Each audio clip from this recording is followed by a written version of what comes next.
Assalamualaikum warahmatullahi wabarakatuh. Alhamdulillahi rabbil alamin. Assalatu wassalamu ala nabiyyina Muhammad wa ala alihi wa sahbihi ajma'in, amma ba'du. Kesempatan kali ini insya Allah kita akan membahas tentang puasa positifkan jiwa. Seperti yang kita ketahui, Ramadan adalah bulan yang mulia, bulan di mana semua kebaikan Allah kumpulkan, di mana semua doa tidak ada yang tertolak, bulan yang penuh rahmat dan ampunan. Maka sudah selayaknya lah dan sudah seharusnya lah kita memanfaatkannya dengan sebaik-baiknya.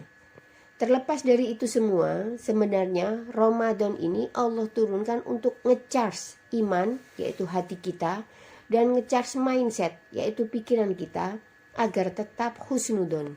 Jadi ada dua target yang harus diperbaiki, yaitu iman berhubungan dengan hati dan mindset yang berhubungan dengan pikiran-pikiran kita agar tetap positif dan tetap baik.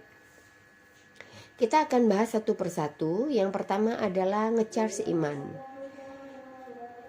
Saya beri contoh di sini adalah tentang kesabaran. Ada ilustrasi sebuah cerita. Seorang anak yang berusia 7-8 tahun kira-kira yang belajar berpuasa. Si anak tersebut jam 10 perutnya merasa lapar. Maka dia bertanya kepada ibunya, "Ibu, kapan jamnya waktunya berbuka?"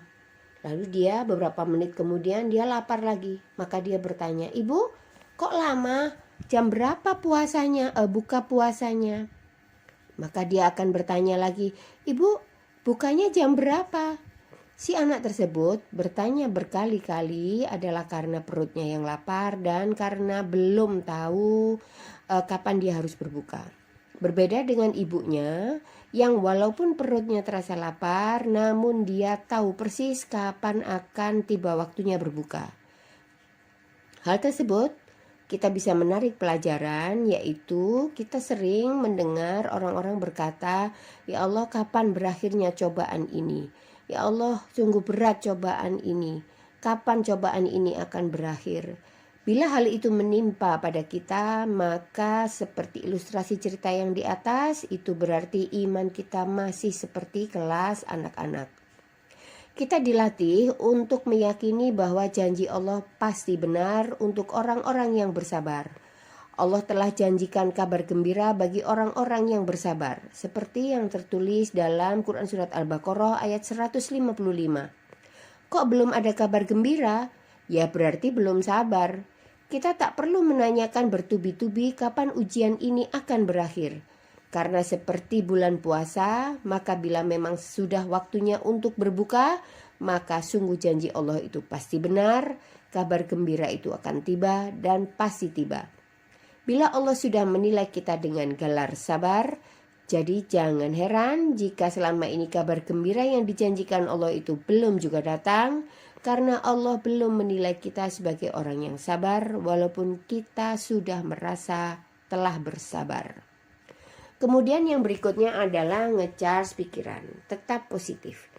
Kita dilatih dan dipaksa selama 30 hari untuk merasakan lapar, di mana dalam lapar itu kita dipaksa untuk meyakini bahwa ada kebaikan dalam rasa lapar itu.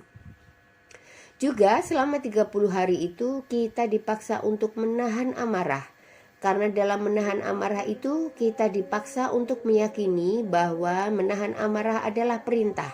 Seperti yang tertulis dalam Quran Surat Ali Imran ayat 134. Dan juga misalnya kita dilatih menjadi terbiasa untuk bersedekah.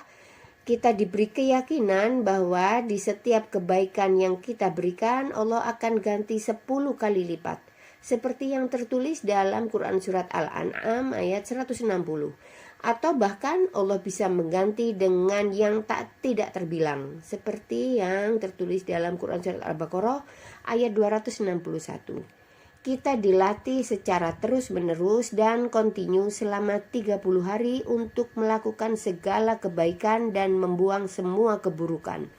Loh, apakah bisa dengan hanya 30 hari itu mampu merubah dan membuang semua keburukan kita? Wahai sahabat yang dirahmati Allah, menjadi manusia baru yang langsung berubah drastis 180 derajat adalah hal yang walau tak boleh dikatakan mustahil bila Allah menghendakinya, namun hal itu tentu saja sangatlah sulit direalisasikan. Namun sebenarnya bukan itulah tujuan Ramadan ini Allah ciptakan untuk kita. Karena hasil akhir atau tujuan dari diciptakannya Ramadan ini adalah sesuai dengan yang Allah maui, yaitu di Quran Surat Al-Baqarah ayat 183, yaitu agar kita menjadi orang-orang yang bertakwa. Maka bila sebelum dan setelah Ramadan tidak ada perbedaan derajat ketakwaan kita, maka sudah bisa dipastikan kita hanya mendapatkan lapar dan dahaga saja. Apakah itu takwa? Takwa adalah mematuhi segala perintah Allah dan menjauhi larangannya, di mana apapun segala perintah dan apapun larangan Allah sudah Allah jelaskan dan oleh Rasulnya pun telah dijelaskan semuanya. Ya, semuanya. Semuanya secara detail dan terperinci, seperti yang tertulis dalam Quran Surat An-Nahl ayat 89. Ramadan ini mengajarkan kepada kita agar kita yang sudah mulai keluar rel dalam 11 bulan terakhir, maka dengan rahmatnya Allah menarik kita kembali berjalan dalam rel dan koridor yang Allah kehendaki. Bila iman, yaitu hati dan pikiran sudah tercharge dengan benar, maka seolah sudah auto aktivasi bahwa jiwa kita akanlah juga positif. Maka puncak dari segala tujuan Ramadan telah tercapai, yaitu bertambahnya kebaikan atas diri kita. Karena bila antara sebelum Ramadan dan setelah Ramadan kita masih saja menjadi pribadi yang sama, maka itulah indikasi bahwa puasa kita selama ini seperti yang Rasulullah pernah ngendikankan, yaitu hanya mendapatkan lapar dan dahaga saja.